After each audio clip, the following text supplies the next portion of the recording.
मुख्यमंत्री हेले भारतर नंबर 1 मुख्यमंत्री से कथा नुह काम सब किसी करके देखा से आज से समस्त लोकप्रिय हो पार्टी।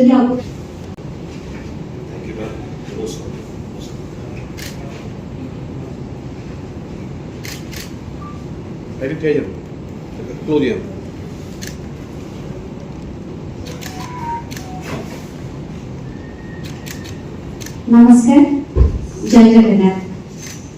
सर्वप्रथम कहवाक चाहिए विजु जनता दल आज सामिल होगा ये गोटे राजनैतिक दल भाव गोटे परिवार भाविक सामिल होमर प्रिय मुख्यमंत्री माननीय श्री नवीन पट्टनायक साहब को 5T अध्यक्ष VK पांडियन साहब को सस्मित पात्र साहब को प्रियव्रत माझी साहब को प्रणव प्रकाश दास साहब को अमर पट्टनायक साहब को समस्त को बहुत बहुत धन्यवाद देवाई चाहिए कि मत आज परिवार मध्य सामिल कर आम मुख्यमंत्री हेले भारतर नंबर 1 मुख्यमंत्री से कथा नुह काम सब किसी करके देखा से आज से समस्त लोकप्रिय हो पार्टी और पूरा भारत वर्ष नंबर 1 मुख्यमंत्री भाव से परिचित होती।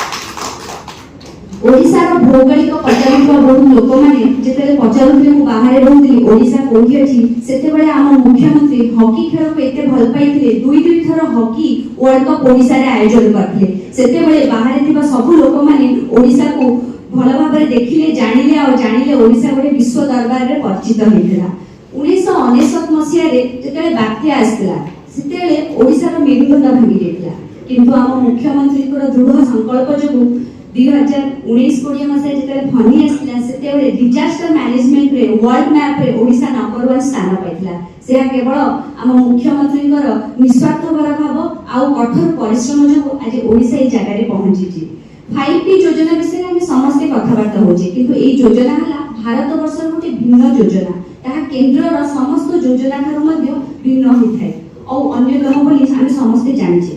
आ मो मतरे आम देश किंबा राज्य सेते उन्नति करथे जेते मध्यवित्त एवं गरीबर सर्वोत्तम उन्नति हेता और एहा केवल कथा कहले हेबनी एहा पे निरंतर चेष्टा करबा दरकार। केंद्रर साहाय्य बिना आम सरकार आम मुख्यमंत्री सब निरंतर समस्त कार्य कर